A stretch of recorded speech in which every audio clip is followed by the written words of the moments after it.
அன்பிற்கினிய சகோதரர்களே, சகோதரிகளே, வாழ்க்கையில் சில நேரங்களில் நாம் சந்திக்கும் சோதனைகள் நம்மை மிகவும் சோர்வடைய செய்கின்றன. சிலர் கடன்களின் சுமையில் தவிக்கிறார்கள். சிலர் தொடர்ந்து இழப்புகளை சந்திக்கிறார்கள். சிலர் எவ்வளவு முயன்றாலும் வாழ்வாதாரத்தின் கதவுகள் திறக்காமல் இருப்பதை உணர்கிறார்கள். இன்னும் சிலர் மன அழுத்தம், குடும்ப பிரச்சனை, பொருளாதார நெருக்கடி போன்ற பல்வேறு சிரமங்களால் கவலையடைந்து வாழ்கிறார்கள். ஆனால் ஒரு முஃமின் ஒருபோதும் நம்பிக்கையை இழக்கக்கூடாது. ஏனெனில் எல்லா கதவுகளும் மூடப்பட்டதாக தோன்றும் நேரத்திலும் அல்லாவின் கருணையின் கதவு திறந்தே இருக்கும். இன்று நாம் பார்க்கப் போகும் அமல், அல்லாவின் உதவியை வேண்டி அவனிடம் முழுமையாக ஒப்படைத்து செய்யப்படும் ஒரு ஆன்மீக பயிற்சியாகும். இதனை நம்பிக்கையுடனும் மனமுருகலுடனும் அல்லாவின் அருளை எதிர்பார்த்தும் செய்ய வேண்டும். இந்த அமலை ஆரம்பிக்க விரும்புபவர்கள் வளர்பிறை நாட்களில் வரும் வியாழக்கிழமை இரவில் ஆரம்பிப்பது சிறப்பாக கூறப்பட்டுள்ளது. அதாவது வியாழக்கிழமை இரவு இஷா தொழுகைக்குப் பிறகு இந்த அமலை தொடங்கலாம். ஒருமுறை தொடங்கிய பிறகு அது தேய்பிறை நாட்களுக்குள் சென்றாலும் பிரச்சனை இல்லை. முக்கியமானது ஆரம்பம் வளர்பிறையில் இருக்க வேண்டும் என்பதே. முதலில் இஷா தொழுகையை நிறைவேற்றிக் கொள்ளுங்கள். அதன் பிறகு 2 ரகத் நஃபில் தொழுங்கள். இந்த 2 ரகத் தொழுகையிலும் ஒவ்வொரு ரகத்திலும் சூரத்துல் ஃபாத்திஹாவிற்கு பிறகு சூரத்துல் இக்லாஸ் 10 முறை ஓத வேண்டும்.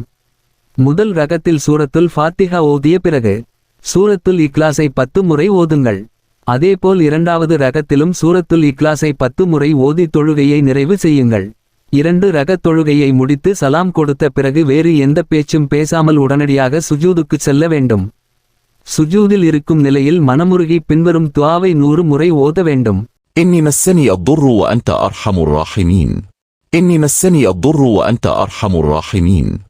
எனக்கு துன்பம் ஏற்பட்டுவிட்டது, கருணையாளர்களில் மிகப்பெரிய கருணையாளன் நீயே. இந்த துஆவை சுஜூதில் இருந்தபடியே 100 முறை ஓத வேண்டும். எண்ணிக்கையை கவனமாக நிறைவு செய்யுங்கள். அதன் பிறகு எழுந்து அமர்ந்து சூரா யாசீனை ஓத ஆரம்பியுங்கள். சூரா யாசீனில் முபீன் என்று முடியும் 7 இடங்கள் உள்ளன என்று சில அறிஞர்கள் குறிப்பிட்டுள்ளனர். அந்த 7 இடங்களிலும் சிறப்பு திக்ர் ஒன்று ஓதப்படுகிறது. முதல் முபீன் வரும் இடத்தில் நிறுத்தி حسبنا هو نعم الوكيل. حسبنا هو نعم الوكيل என்று 450 முறை ஓத வேண்டும். எங்களுக்கு அல்லாஹ்வே போதுமானவன், அவனே சிறந்த பொறுப்பேற்பவன். 450 முறை முடிந்த பிறகு மீண்டும் யாசீன் ஓதலை தொடருங்கள். இரண்டாவது முபீன் வரும் இடத்தில் மீண்டும் 450 முறை حسبنا هو نعم الوكيل. حسبنا هو نعم الوكيل ஓதுங்கள். இதேபோன்று யாசீனில் வரும் 7 முபீன் இடங்களிலும் தலா 450 முறை இந்த திக்ரை ஓத வேண்டும். இந்த அமலின் போது அவசரப்படாமல் ஒவ்வொரு வார்த்தையையும் கவனத்துடன் அதன் அர்த்தத்தை மனதில் நினைத்தபடி ஓதுவது சிறந்தது. எண்ணிக்கை அதிகமாக இருப்பதால் பொறுமை அவசியம். ஆனால் ஒரு முஃமினின் பொறுமைக்கு அல்லாஹ் மிகப்பெரிய கூலியை வழங்குகிறான். யாசீன் முழுமையாக முடிந்த பிறகு பின்வரும் திக்ரை 300 முறை ஓத வேண்டும். نعم المولى ونعم النصير. نعم المولى ونعم النصير.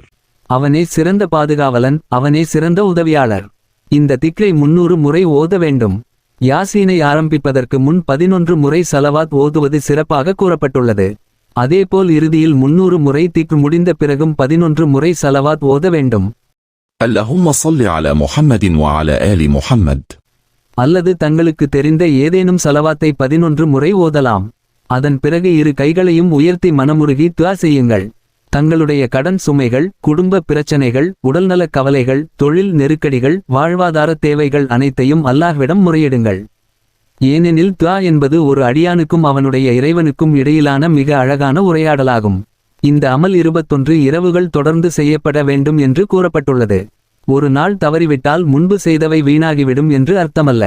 ஆனால் 21 நாட்கள் தொடர்ச்சியான கணக்கை மீண்டும் தொடங்க வேண்டும் என்று கூறப்படுகிறது. பெண்களுக்கு மாதவிடாய் நாட்கள் வந்தால் அந்த நாட்கள் முடிந்து தூய்மை பெற்ற பிறகு மீதமுள்ள நாட்களை தொடர்ந்து நிறைவு செய்யலாம்.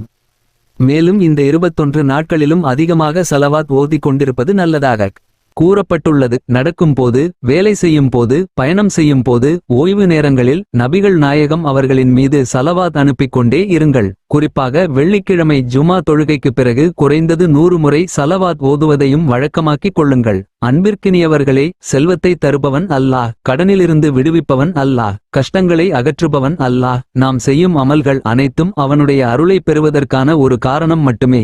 எனவே எந்த அமலையும் செய்வதற்கு முன்பாகவும் செய்த பிறகும் நமது நம்பிக்கை முழுவதும் அல்லாவின் மீதே இருக்க வேண்டும். வல்ல அல்லாஹ் நம் அனைவருடைய வாழ்க்கையிலிருந்தும் துன்பங்களையும் துயரங்களையும் நீக்குவானாக. கடன்களை அடைக்க வழிகளை வாய்ப்புகளை ஏற்படுத்துவானாக. ஹலாலான ரிஸ்கை வழங்குவானாக. நிம்மதியான வாழ்வையும் பரக்கத் நிறைந்த வாழ்க்கையையும் நமக்கு வழங்குவானாக. இந்த வீடியோ உங்களுக்கு பயனுள்ளதாக இருந்தால் தயவுசெய்து லைக் பண்ணுங்கள், ஷேர் பண்ணுங்கள். மேலும் இப்படி பயனுள்ள இஸ்லாமிய உள்ளடக்கங்களுக்கு சப்ஸ்கிரைப் செய்ய மறக்காதீர்கள்.